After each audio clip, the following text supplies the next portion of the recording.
YTN 뉴스 FM 노영의 출발새 아침 2부 문을 열었습니다. 여의도 촌철살인 더불어민주당 민병두 의원, 미래통합당 김용태 의원과 함께하고 있습니다. 우리 일부에서 여러 가지 이야기들을 나눴는데요. 2부는 또 조금 의원님들이 힘들 수도 있는 그런 주제가 되겠습니다. 여야 모두 공천 작업이 한창인데요. 특히 서울의 빅매치 대진표 이게 윤곽을 드러냈어요. 김용태 의원님 지금 지역구로 옮기셨죠? 예, 어제 공천 확정 발표되었습니다. 서울 구로 울 지역에 출마하게 되었습니다. 그러니까 양천에 계시다가 서울 구로 울로 가셨는데 거기가 네. 윤건영 실장이 원래 상대다라는 얘기가 있던데 아직 확정은 아닌가요? 예, 뭐 유력하다고 들었고요. 아마 우리 그 미래통합당 공천관리위원회에서도 네. 전 청와대 국정상황실장이 그쪽으로 출마가 유력하니까 아마 그에 대응해서 저를 그쪽으로 전략적으로 배치한 것 같습니다. 근데 원래 거기가 박영선 중소벤처기업부 장관이 하던 지역구잖아요. 네. 그럼 전통적으로 민주당 세가 좀 강한 곳이었는데 가시면 괜찮으실까 모르겠네요. 예, 뭐 서울 어디가 우리 미래통합당한테 네. 호락호락 하겠습니까만 네. 일단 저로서는 당에서 다른 사람도 아니고 청와대 대표로 일컬어지는 윤건영 이 실장하고 맞붙어서 싸워 이기라라고 명령 내렸기 때문에 가서 멋지게 승부하겠습니다. 사실상 네. 그 종로에 출마한 이낙연 전 총리가 네. 문재인 정부의 대표라면 네. 윤건영 실장은 문재인 청와대의 대표격 아니겠습니까? 그렇구나. 따라서 종로에서는 우리 황교안 대표께서 네. 문재인 정부 대표인 이낙연 그 전 총리 싸워 이기고 그다음에 저는 이 구로 울에서 문재인 청와대 대표격인 윤건영 저 실장하고 싸워서 멋진 승부 내보겠습니다. 이길 수 있어요? 국민들한테 제가 이렇게 말씀드리겠습니다. 네. 지난 2년 반 동안 문재인 정부 정말 잘했다고 생각하시면은 윤건영 전 실장 그 지지하시고 못했다고 하면은 미래통합당 저를 지지해 주시는데 다만 저희가 국민한테 문재인 정부 심판해달라고 하려면 자격이 있어야 되지 않겠습니까? 네. 그 자격이 결국은 미래통합당 우리 보수가 정말 자기 희생을 통해서 혁신하고 그리고 분열되었던 걸 하나로 모아내는 이런 과정들을 겪고 나와서 예전에 성장 일변도에 경제정책이나 이런 거에서 벗어나서 정말 네. 공정의 가치까지 새로 세우는 그래서 새로운 가치를 내세워서 호소한다면 자격을 일부 갖춘 거 아니겠느냐 이런 말씀 드리면서 제가 윤건영 실장이 후보가 정식으로 된다면 멋진 승부 내보겠습니다. 미래통합당에 자격이 있는지 없는지는 나중에 얘기하고 일단 열심히 해보겠다. 제가 네. 방송 파트너이기 때문에 덕담을 하는 게 이제 좋겠지만 또 선거는 냉정한 거니까. 그럼요. 보면 선거는 두 가지가 있어요. 지금 말씀하시는 게 정권 심판론이냐 이런 공기가 하나 있고 네. 또 하나 다른 공기라는 게 있습니다. 그게 총선과 대선의 차이인데 네. 총선 같은 경우 사실 중앙당에서 공약 발표하잖아요. 국민들이 관심 없어요. 지역 공약이 뭐냐. 다 동네 가면 지역 공약 갖고 얘기합니다. 그렇죠. 내 동네가 잘 살아야지. 현수막 보세요. 다 그 지역 공약에 들어가 있습니다. 그러니까 우리 동네의 브랜드를 누구로 할 거냐, 국회의원이라는 브랜드를 어떻게 할 거냐만 또 우리 동네의 브랜드를 어떻게 제고시킬 것이냐 하는 것이 지역 주민들의 굉장히 높은 관심이죠. 옛날에 구로공단에 있던 곳에서 이제 G벨트라고 해서 구로 가산 디지털 단지가 생긴 것 아니에요? 그래서 어떤 첨단 산업으로의 어떤 발전, 산업 기조로의 발전 지향성이 굉장히 강한 곳이에요. 네. 그렇다고 한다면 청와대 대통령 복심이라고 할 수 있는 윤건영 실장? 상황실장이 이 지역에 온다면 지역 발전에 도움이 될 것이다. 하는 것이 또 다른 하나의 굉장히 강한 공개가 될 수가 있을 것이다. 그렇죠. 그래서 우리 김용태 의원님은 어차피 지금 그 지역에서 있었지 않았기 때문에 야당이기 때문에 정권 심판으로 갈 거고 네. 제가 볼 때 윤건영 실장은 지벨트와 구로동을 대통령 청와대에서 있었던 실장이 네. 대한민국 최고 수준의 특구로 발전시키겠다. 아마 이렇게 가지 않을까 싶습니다. 그러면 어떻게 우리 민 의원님은 어디로? 지금 원래 하시던 곳이 좀 곧 그대로? 아, 저요? 네. 저는 이제 동대문 의뢰에 이제 그 공천 신청을 해놓은 상태이고. 네, 아직 확정은 아직 안 됐나요? 예, 지난 1월 2일 날 최고위원회에서 예비후보 등록을 해도 좋다 하는 이제 적극 판정을 받았고, 지금 이제 최종적인 결과를 기다리고 있습니다. 뭐 매일같이 열심히 주민들하고 소통하고 있고요. 아, 그랬군요. 윤병두 의원은 뭐 공천 받으실 거고, 그리고 네. 공천을 받아야지만 저렇게 합리적이고 분명한 이 의회 간, 민주주의 간을 갖고 계신 분이 성공하길 진심으로 바랍니다. 네, 여기 지금 좋은 얘기 되게 많이 나오는데요. 우리 2849 쓰시는 분께서 저는 화성에서 버스 운전을 하는데요. 시내에서 버스 운전하는 날은 우리 방송 꼭 듣는다. 그런데 그 정치분들 나와서 얘기하시는 거 귀에 쏙쏙 들어옵니다. 이런 얘기 주신 분도 계시고요. 또 다른 분은 5151 쓰시는 분께서는 모처럼 여야가 통합된 모습을 보이니까 참 좋네요.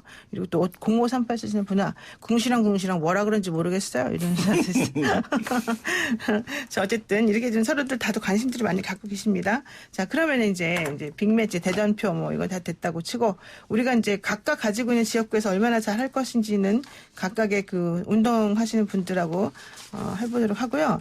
좀 요즘에 시끄러웠던 게 있어요. 바로 금태섭 그 의원이 있었던 강서갑에 정봉주 전 의원이 나갔다가 손을 내밀었다가 이제 결국은 돌아섰죠. 그리고 나니까 김남국 변호사가 나 청년으로서 한번 싸워보겠다 했다가 또 지금 사실은 조국 백서를 만든 사람이 이러면 되겠느냐 이래가지고 안 됐단 말이에요. 정봉주 전 의원, 김남국 변호사 전부 다 지금 다 정리가 됐는데 금태섭 의원 지역구에 이런 잡음이 계속 생기는 이유가 뭘까요?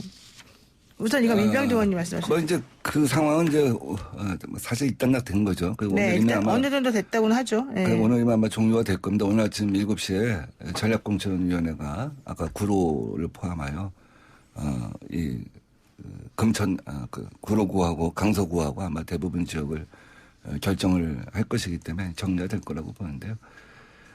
금태섭 의원이 이제 조국 장관 사건과 관련해서 갖고 있었던 사고의 지점이 있던 것이죠. 그 사고의 지점에 대해서 일부의 열성 당원들이 네. 그것에 대해서 비판적인 자세를 견지하고 있고 그래서 사실은 그런 부분에 대해서는 열성 당원들 입장에서는 우리가 한번 국민들로부터 당원들로부터 누구의 생각이 옳은 것인지를 들어봐야겠다 하는 그런 소리가 있었던 것 같아요. 근데 어쨌든 네. 당이 교통정리를 갖다 해줌으로써 정리가 된 거라고 봅니다. 근데 지금 얘기 나오는 게 어쨌든 강서갑에는 강선우 후보자가 지금 공천과 관련해서 이걸 내지 않았습니까? 신청서를? 그러면 그분들 면접 보고 난 다음에 정리가 되는 거예요? 면접을 다 봤죠. 네. 그러면은 금태섭은 없는데. 기존에 또 기존에 공천 신청을 하신 분들도 있고 그러면 그 지역은 경선 지역으로 되어 있는 거고요. 경선 지역으로. 강서갑은 경선 지역으로 되어 있고요. 네. 그다음에 김남국 변호사를 어디다 정할 것인가, 또 윤건영 전 실장을 어디다 정할 것인가 하는 것은 오늘 아침에 전략공천위원회에서 아마 결정이 지금 되고 있는 걸로. 네, 되고 있을 겁니다. 전략공천하면 또 전략공천 지역에서 뛰었던 열심히 준비했던 분들은 또 섭섭해하더라고요. 뭐 당연하죠, 그거는. 근데 이 조국 사태 때 쓴소리를 아끼지 않았던 금태섭 의원하고 조국 수호를 열렬히 외쳤던 김남국 변호사하고 이 한 지역구에서 공천 싸움 갖고 이렇게 모습 보였던 거, 이 공천 과정이나 결과 저는 뭐 국민들이나 특히 강서을 지역 주민들께서 네. 냉정하게 판단해 주시지 않을까 싶습니다. 그렇군요. 그러니까는 김남국 변호사가 거기 낀 게 원래 좀 모양이 좋아 보이지 않는다. 이런 취지로 말씀하신 거죠?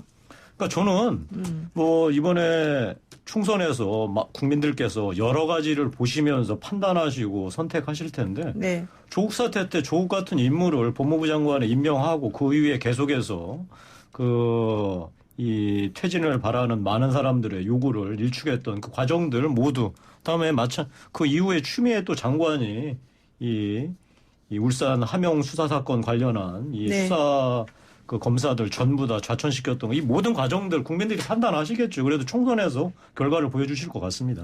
김영태 의원님은 개인적으로 조국 전 장관을 안 좋아하십니까? 그러니까 조국 장관 그 실체가 드러나기 전에는 저도 조국이라는 사람이 젊은 사람으로서 이 진보의 뭐 새로운 가치를 내세울 수 있는 사람이겠구나 생각했는데 그 실체를 보고 나서 그야말로 경악했죠. 자, 그 이유 뭐 자세한 얘기는 더 이상 하지 않겠습니다. 국민들께서 잘 이번 총선에서 심판해 주시리라고 생각합니다. 그러니까 실체라고 하는 건 좀 보기보다 위선적이다, 말을 잘 안 지킨다 이런 건가요? 우리 진행자께서는 어떻게 생각하십니까? 제가 그렇게 여쭤보는 거로 제 대답 대신하겠습니다. 알겠습니다. 매우 어렵군요. 우리 민병두 의원님께서는 금태섭 의원을 좋아하십니까? 저는 김남국 변호사도 좋아하고 그 금태섭 의원 봐요. 금태섭 의원이 참 독특한 사고를 갖고 있는 사람이에요. 독특하죠, 사고방식이. 저는 애완동물을 고양이를 키웁니다만 이옵이라고 하는 금태섭 의원은 도롱뇽을 키우던가 그래요. 그래요? 그거 쉽지 않잖아요. 그리고 사고가 좀 자유롭죠. 네. 근데 그다음에 김남국 변호사는 굉장히 진지하고 논리가 탄탄한 사람입니다. 아마 제가 민주정책연구원장 때 그 김남국 변호사한테 방송에 나가면 잘할 것 같다는 얘기를 했다나 봐요. 저는 제 기억을 잘 못하는데. 그래서 방송에 입문했군요. 저한테 자기가 그게 계기가 됐다고 격려를 해줘서 용기를 줘줘서. 근데 또 제가 이번에 노후는 이제 여생이 아니라 본생이다라는 책을 썼을 때도 그 진행자 사회를 갖다 본인이 맡아서 할 정도로 제가 자주 잘 아는데 굉장히 진지하고 굉장히 좋은 자산이 될 수 있는 친구입니다. 제가 금태섭 의원 얘기 여쭤봤는데 금태섭 의원 얘기는 한마디를 아주 살짝 하고 김남국 의원 두 분 얘기 다 했죠. 김남국 변호사 얘기를 많이 하시네요. 알겠습니다. 자, 이거 하나 여쭤볼게요. 자, 더불어민주당 내에서 비례대표 의석 확보용 의석 정당 만들어야 된다 이런 얘기 많이 합니다. 왜냐하면 미래한국당이 워낙 그 비례석을 다 가져갈 거라는 생각이 있으니까 이 부분 어떻게 보세요, 김용태 의원님? 미래통합당이 위성정당 만드는 거 국민한테 정말 염치 없고 개면적인 일이다. 그런데 불가피했다라고 제가 이 자리에서 말씀드린 적이 있죠. 네. 근데 우리 민병두 의원께서는 이 민주당에서는 만들 일 없다 전혀 걱정하지 말아라. 그렇죠. 이렇게 뭐 확인도 받았고 제가 다른 방송에서 뭐 최재성 의원이나 우상호 의원이나 민주당은 그런 염치 없는 짓 안 할 거다. 걱정하지 말아라. 안 만든다. 얘기했기 때문에 뭐 사실 뭐 소인배도 아니고 일구이연 하겠습니까? 안 만들 거라고 봅니다. 안 만들 거다. 아무리 힘이 들어도 안 만들 거다. 왜냐하면 일구이연은 소인배나는 짓이기 때문에 민주당의 그런 중진 의원들이 이 방송에서 나와서 공언했던 절대 그런 염치 없는 짓 안 한다고 얘기했던 거 말 바꾸겠습니까? 근데 좀 마음이 바뀔 수도 있지 않아요? 그러면 안 되는 거예요? 일구이연은 소인배나 하는 짓입니다. 좋습니다. 자, 민병두 의원님, 소인배나 하는 일구이연 하실 수 있겠습니까? 지금 비례 의석이 47석이잖아요. 네. 법이 굉장히 복잡하기 때문에 설명하면 힘들고. 네. 현재 대개 이제 예측을 해보면 자유한국당이 비례에서 한 26석을 가져갈 것 같아요. 미래통합당이. 네. 그다음 민주당이 한 6석을 가져갈 거고. 네. 정의당이 한 6석을 가져가면 42석 아닙니까? 나머지 5석은 반오름 반내림 혹은 기타당. 이제 이렇게 배분이 될 가능성이 크죠. 그러면 비례에서 20석을 갖다가 이제 밑지고 들어가는 거죠. 민주당 입장에서는. 그러면 원내일당을 뺏긴다는 얘기가 되는 겁니다. 그런데 그 민주당이 지금 미래통합당처럼 우리 비례 공천 하나도 안 하겠다. 그래야지만 사실은 이제 위성정당이라고 하는 것이 의미가 있는 거 아니에요? 위성정당은 다 모아주는 거니까. 그렇게 하기에는 자기 논리상 불가능한 것이죠. 그러니까 민주당은 자기 공천을 갖다가 할 수밖에 없는 겁니다. 민주당 이름으로. 그래 놓고 위성정당을 하나 또 만들면 표가 분산돼요. 네. 표가 분산돼서 그 실제 효과가 몇 퍼센트로 몇 대 몇으로 분산될지 모르지만 실제 효과를 계량하기가 굉장히 어렵죠. 네. 그렇게 되면서까지 자기들이 스스로 자기 논리로 허물어가면서까지 위성정당 갖다 만들겠다 하는 거는 논리적으로도 안 맞고 또 계산이 잘 안 나온 얘기죠. 다만 그게 아니라 즉 관병들끼리 정치 전문가인 관병들끼리 싸우는데 민병대가 나설 수는 있는 거죠. 민병대가 나서서 이대로는 민병대니까 민병대로. 예. 민병대가 나서서 이거는 이제 일반 시민들이 나서서 이건 민병대가 돼갖고 이건 도저히 안 되겠다. 이 보수 세력 같은 원내 제1당을 넘겨주는 건 도저히 안 되겠다. 그래서 우리가 어떻게 해서 이제 창당을 하겠다. 그래서 만약에 민주당이 민주당의 어떤 그 정당 득표율이 만약에 양자간에 반반 분산된다고 한다면 네. 자유한국당이 얻을 수 있는 26석 정도가 네. 인데 거기서 한 8, 9석 내지 10석이 줄지 않겠느냐. 네. 그렇게 되면 거의 이제 사실 비례에서 20석 먹고 간 효과는 없어지지 않겠냐 하는 생각을 갖다가 민병대에서는 하고 있는 것 같아요. 근데 어차피 가오가 중요하냐 실리가 중요하지. 이번에 20대 국회 힘들었던 것도 전부 다 완전 과반이 안 됐기 때문이다 이런 얘기인데 저는 이런 것도 생각해 볼 수 있을 것 같아요. 정의당하고 연합을 하는 거죠. 정의당하고 민주당이 서로 지역은 안 내고 그러니까 지역은 민주당이 내고 정의당은 비례만 가져가고 또 나머지 3당 있지 않습니까? 호남 3당이라 불리우는 그분들하고 같이 다 이렇게 계산 맞춰가지고 나눠주는 거를 어느 정도 생각해 놓고 비례 가져가세요. 대신에 지역은 우리 주세요. 왜냐면 표가 분산되니까. 그게 낫지 않아요? 사실 평생 1번 찍던 사람이 2번 찍으려면 굉장히 힘들고 역으로도 마찬가지예요. 틀려서? 그러니까 민주당 정체성을 갖고 있는 사람들이 야 정의당 찍으라고 해서 네.